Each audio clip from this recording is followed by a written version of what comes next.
পুকুরের মাছগুলো কেমন লাফালাফি করছে, দেখেই জিভে পানি চলে এলো। পুকুরে ঝাঁপ দিয়ে কটা মাছ ধরে নিয়ে আসি।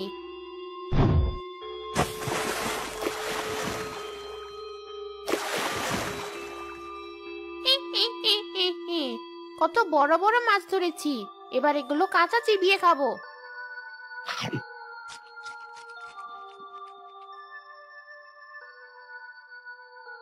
এই জায়গাটা আমার সাধনার জন্য একদম ঠিক আছে। বড় পুকুর, বড় বড় হিজল গাছ, বেশ ছায়াযুক্ত জায়গা। এখন থেকে আমি এখানেই থাকবো।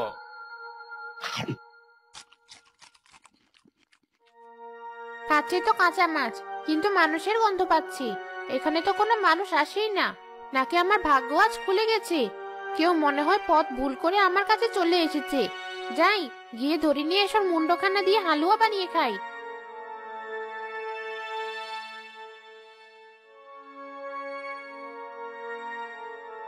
এ কি, এ আমি কি দেখছি? এ তো দেখছি সাধু বাবা। কোথায় তাকে খাবো ভেবে এলাম, এখন দেখছি নিজের জীবনই চলে যাবে। একবার টের পেলে আমাকে আর আস্ত রাখবে না। পালাই আমি।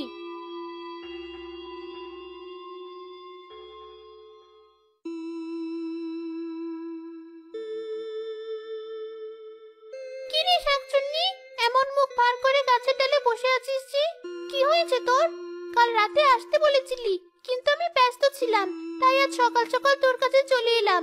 ওই পচা ডোবায় একটা ফিশ ফ্রাই পার্টি ছিল, জানিস খুব মজা হয়েছে।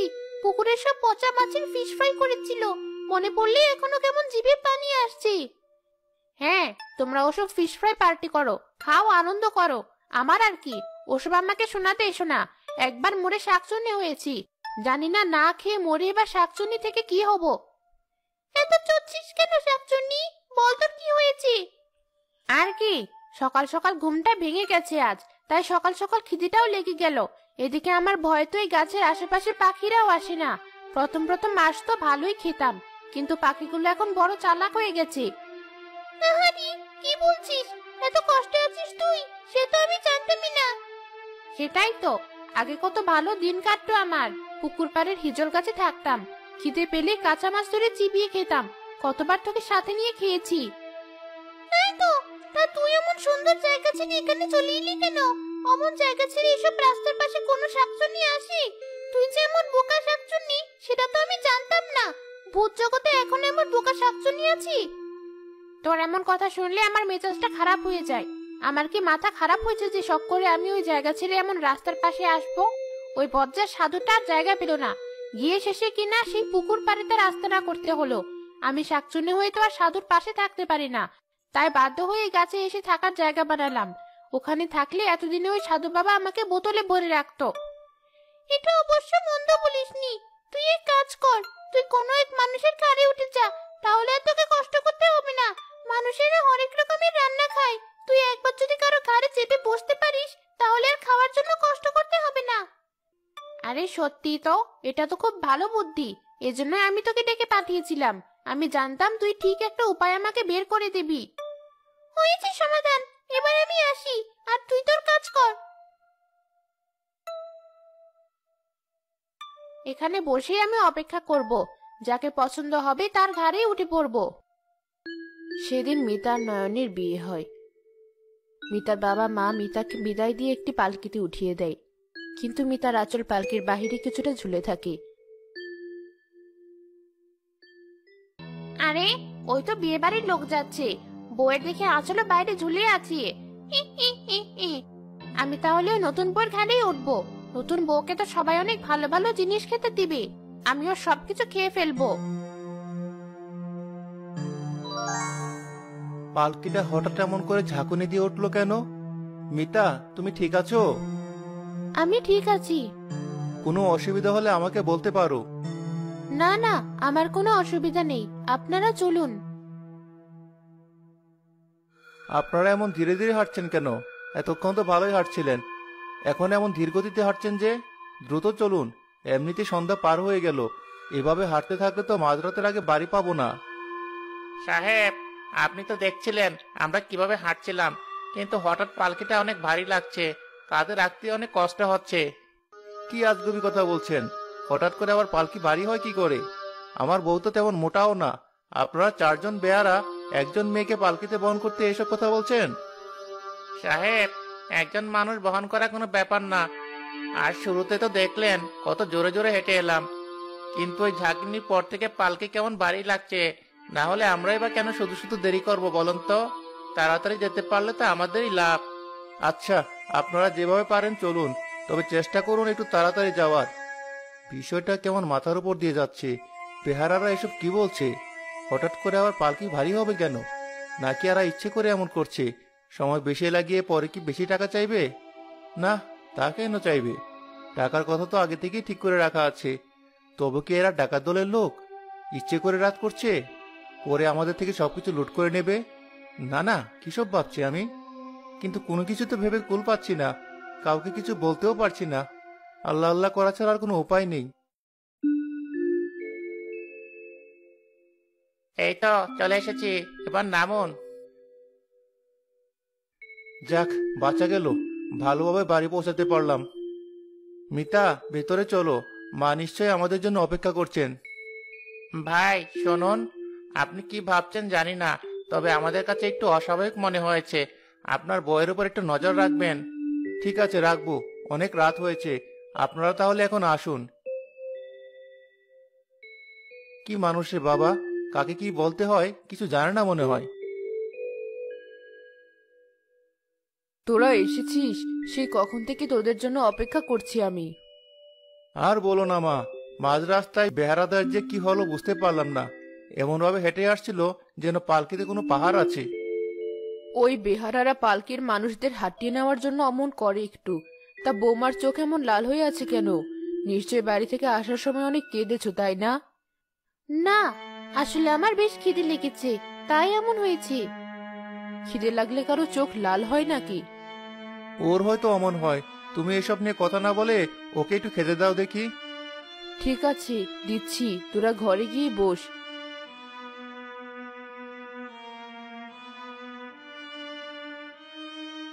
এই নাও মা, খেয়ে নাও। অনেকটা পথ, তাই আস্তে আস্তে খিদে লেগে গেছে। আসতে আসতে না, আসার অনেক আগে থেকেই খিদে লেগে আছে। কতদিন মন ভরে খাই না।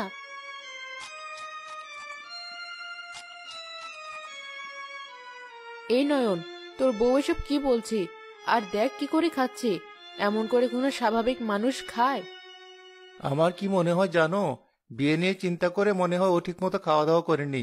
আবার আজ বাবা মা রেখে এ বাড়িতে এসেছে, তাই হয়তো একটু অস্বাভাবিক ব্যবহার করছে। তুমি চিন্তা করো না, সব ঠিক হয়ে যাবে। হলেই ভালো। আমার জন্য আরো খাবার নিয়ে আসুন, এটুকু খাবারে আমার পেট ভরেনি। বলে কি এই মেয়ে? এ কি বউ না রাক্ষস? প্রায় 5 জন মানুষের খাবার এনে সামনে দিয়েছিলাম, সব একা খেয়েছে, আরো খেতে চাইছে। মা, কি ভাবছো? যাও নিয়ে এসো। হ্যাঁ, আনছি।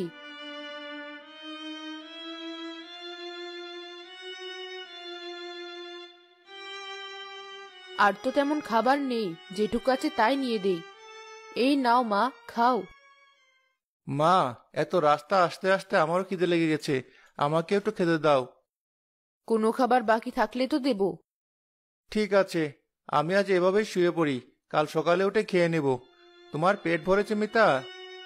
কিছুটা বাকি আছে, আর একটু হলে ভালো হতো। এখন শুয়ে পড়ো, কাল সকালে বেশি করে রান্না করে দেব।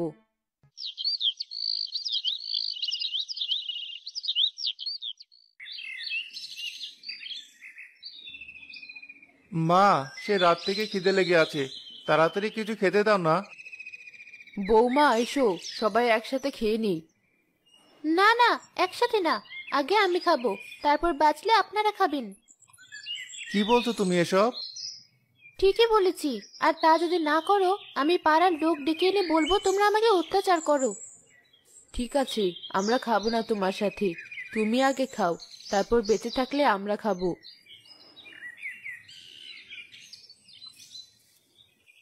কি খাদক বউ নিয়ে এসেছিস বাবা, কোনো কাজ তো করেই না। আমার রান্না করা খাবার শুধু বসে বসে গিলছে, 10 জনের খাবার একাই খাচ্ছে।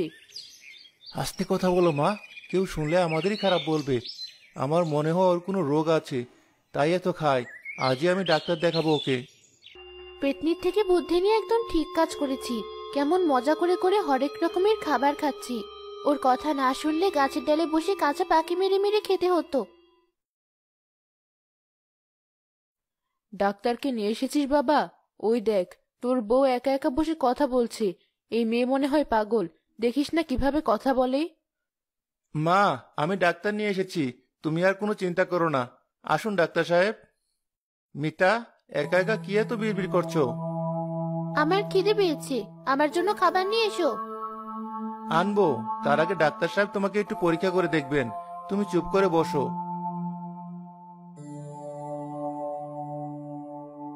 ডাক্তার সাহেব, কি দেখলেন? তেমন কোনো সমস্যা দেখলাম না। মনে হয় ওটা তার অভ্যাসের কারণে হয়েছে। ধীরে ধীরে পরিমাণ কমিয়ে দিলে এটা ঠিক হয়ে যাবে। চিন্তার কোনো কারণ নেই। আমি এবার আসি। ডাক্তার তো চলে গেছে, এবার আবার খাবার নিয়ে এসো। না, তুমি এত খাবার আর খাবে না। এখন থেকে তুমি কম কম খাবে। নয়ন, বাড়িতে যে তরকারি ছিল তা সব শেষ হয়ে গেছে, এখন কি রান্না করব? তুমি চিন্তা করো না, আমি পুকুর থেকে এখনই মাছ ধরে আনছি। তোমাদের পুকুর আছে? পুকুর আছে, পুকুরে অনেক মাছও আছে। চলো আমার সাথে, মাছ মারা দেখবে। ঠিক আছে, চলো। সত্যি তো এই পুকুরে অনেক মাছ। অনেকদিন হয়ে গেল কাঁচা মাছ খাওয়া হয় না। মাছের এমন লাফালাফি দেখে আমার আর তর সইছি না। মন চাচ্ছে এখনই পুকুরে ঝাঁপিয়ে পড়ি, কিন্তু সেটা তো সম্ভব না। সময় বুঝে পরে আমাকে আসতে হবে। দেখো কত মাছ ধরেছি।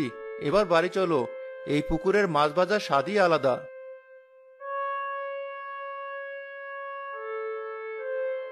ওরা দুজনে এখন রান্নাঘরে ব্যস্ত, এটাই আমার উপযুক্ত সময়। এই তো কত মাছ, আশেপাশে কেউ নেই, মাছ ধরবো আর খাবো।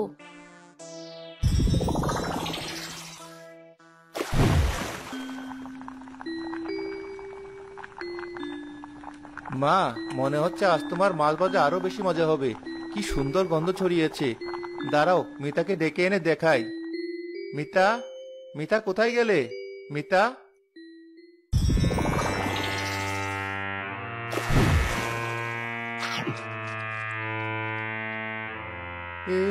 কি দেখছি আমি?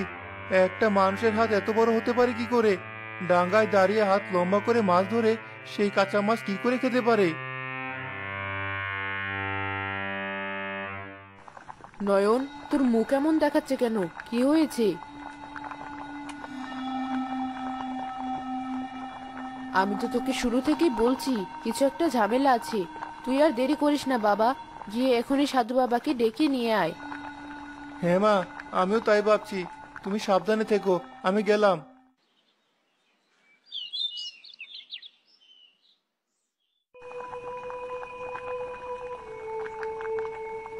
এখনো আপনার রান্না হয়নি? কত সময় লাগবে?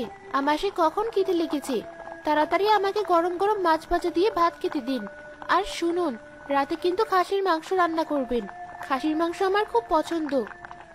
ঠিক আছে বৌমা, তাই করব। তুমি কোনো চিন্তা করো না। এই নাও তোমার গরম গরম মাছ ভাজা, যত ইচ্ছে খেয়ে নাও। হ্যাঁ, খাবোই তো, সব খাবো। না, সব মনে হয় তুই আর খেতে পারবি না, কারণ আমি চলে এসেছি। আপনি কি এখানে কেন এসেছেন? ওনাকে যেতে বলো এখান থেকে। ওনাকে আমার একদম সহ্য হচ্ছে না। তাই নাকি? আমাকে একদম সহ্য হচ্ছে না? তাহলে এটা সহ্য কর। মরে গেলাম, কি জ্বালা করছে, মেরে ফেলো আমাকে।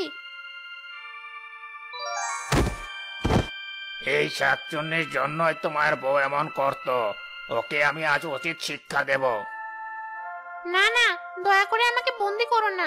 আমি কারো কোনো ক্ষতি করিনি, আর কারো ক্ষতি করতেও চাই না। তবে এই নতুন বউয়ের ঘাড়ে কেন উঠেছিলি তুই?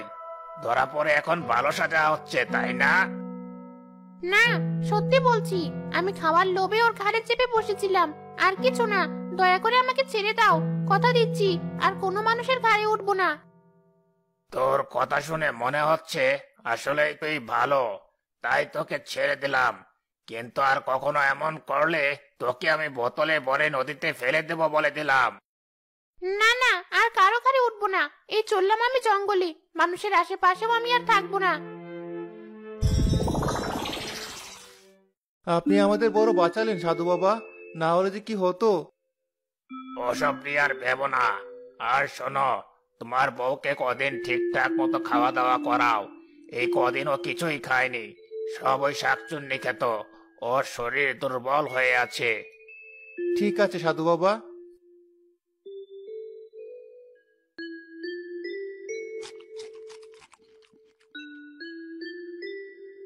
বৌমা, এটুকু খেলে হবে? এই ভাতটুকু নাও, আর একটু খাও।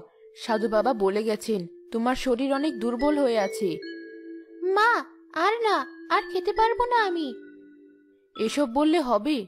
এর চেয়ে তো আমার শাকচুন্নি বৌমা ভালো ছিল, সব খেয়ে নিত। হা হা হা হা।